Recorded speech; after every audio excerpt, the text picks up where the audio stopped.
আসসালামু আলাইকুম বন্ধুরা, সবাই কেমন আছেন? আশা করি সবাই ভালো আছেন। আমি আল্লাহর রহমতে ভালো আছি।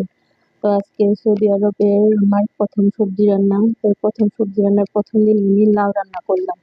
এক তরকারি দিয়েই দুইটা তরকারি রান্না করব। তো এই যে লাউগুলি দেখেন, বেশি বড় না, ছোট ছোট সাইজের লাউ। এই লাউগুলি আমি এইভাবে কেটে নিলাম।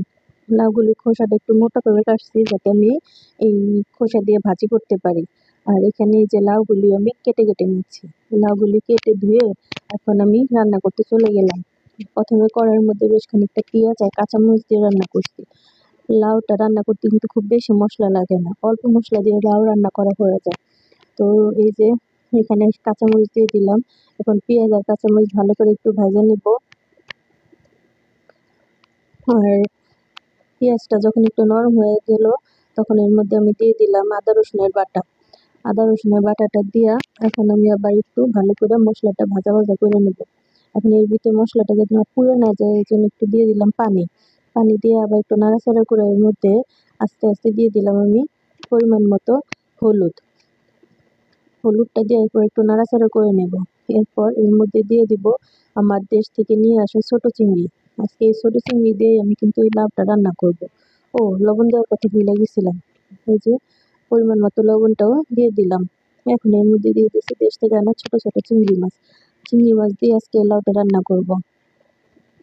তো এই চিংড়ি মাছগুলি দিয়ে আবার সুন্দর করে মশলার সাথে মাখাচাকা করে বেশ কিছুক্ষণ কষাইতে দিয়ে দিলাম। যখন আমি চিংড়ি মাছটা ভালো মতো কষানো হয়ে যাবে তখন আমি এর মধ্যে দিয়ে দিব যে কেটে আর ধুয়ে রাখা সেই লাউটা। এই যে দেখেন আমার চিংড়ি মাছটা কিন্তু ভালো করে কষায় নিছি। এখন আমি এর মধ্যে সবগুলি লাউ দিয়ে দিছি। এখন লাউগুলির সাথে আবার সব মশলাগুলি আমি মাখাচাকা করে নেব যাতে মশলার সাথে লাউটা ভালো করে মিশে যায়। লাউ রান্না করতে কিন্তু খুব বেশি মশলা লাগে না। তো আমি অল্প মশলা দিয়ে রান্না করলাম। আর এখানে কিন্তু আমি কোনো গুঁড়া মশলা দিইনি, শুধু কাঁচামরিচ আর একটু হলুদ দিয়ে আমি আজকে লাউটা রান্না করব। তো এই যে সব মশলার সাথে লাউগুলো মাখাচাকা করে নিছি। মাখাচাকা করা হয়ে গেলে আমি কিন্তু এখানে কোনো পানি দিই না। এই যে ঢাকনা দিয়ে ঢেকে দিলাম। এখন এই লাউ থেকে বেশ খানিকটা পানি বেরোবে। আর এই পানি দিয়েই কিন্তু আমার রান্নাটা হয়ে যাবে। দেখেন আমার লাউ কিন্তু সিদ্ধ হয়ে গেছে। এখন লাউয়ের মধ্যে আমি ধনেপাতা দিয়ে দিব। ধনেপাতা দিয়ে দিলে কিন্তু লাউ থেকে অন্যরকম একটা স্বাদ আসে। এখন ধনেপাতার সাথে লাউটা একটু মাখাচাকা করে লাউটা নামায় নিব। আমার লাউ রান্না কিন্তু হয়ে গেছে। দেখেন কেমন হয়েছে। আর এরপরে আমি যে লাউ খোসাটা কাইটা রেখে দিয়েছিলাম যে সেটা কুচি কুচি করে নিচ্ছি আর ধুয়ে পরিষ্কার করে নিচ্ছি। এখন আমি এই ভাজিটা করব। এর জন্য কড়াইয়ের মধ্যে বেশ খানিকটা পেঁয়াজ আর কাঁচামরিচ দিয়ে ভালো করে ভাজা ভাজা করে নিচ্ছি।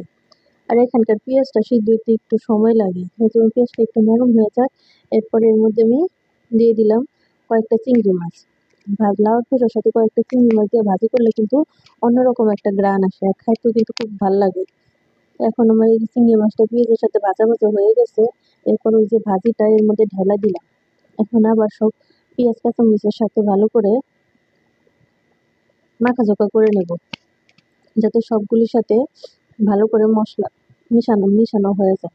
এটা রান্না করতে কিন্তু খুব বেশি একটা মশলার প্রয়োজন হয় না। এখানে একটু হলুদ আর একটু লবণ দিয়ে দিলে কিন্তু হয়ে যাবে। তো আমি এখানে যে পরিমাণ মতো একটুখানি হলুদের গুঁড়া দিয়ে দিলাম। আবার সবগুলি উপর দিয়ে সুন্দর করে ঝাঁকায় ঝাঁকায় লবণের ছিটা দিয়ে দিলাম। লবণ না দিলে তো আর মজা লাগবে না। তো পরিমাণ মতো লবণ দিয়ে হয়ে গেলে মশলা লবণ আর সবগুলি ভাজি একসাথে ভালো করে মাখাঝোকা করে নিতেছি। ভালো করে মাখিয়ে নিতে হবে যাতে সবার গায়ে সুন্দর করে লবণ যায়, মশলা যায়, হলুদ যায়। তো এখন আমি কি করলাম, একটা ঢাকনা দিয়ে ঢেকে দিয়েছিলাম। ঢাকা দিয়ে বেশ খানিকটা সময়ের জন্য সিদ্ধ হওয়ার জন্য দিচ্ছিলাম। এখানে কিন্তু আমি কোনো পানি ব্যবহার করিনি। যে তেল দিয়েছিলাম ওই তেলটার উপরে কিন্তু ভাজা ভাজা হয়ে যাবে। আর এই জন্য কি করতে হবে, চুলার আঁচটা একদম লো করে দিতে হবে। এই যে আমার ভাজিটা হয়ে গেছে। এখন ধন্যবাদ দিয়ে একটু মাখা চাকা করে নামাই নিলাম। আল্লাহ হাফেজ।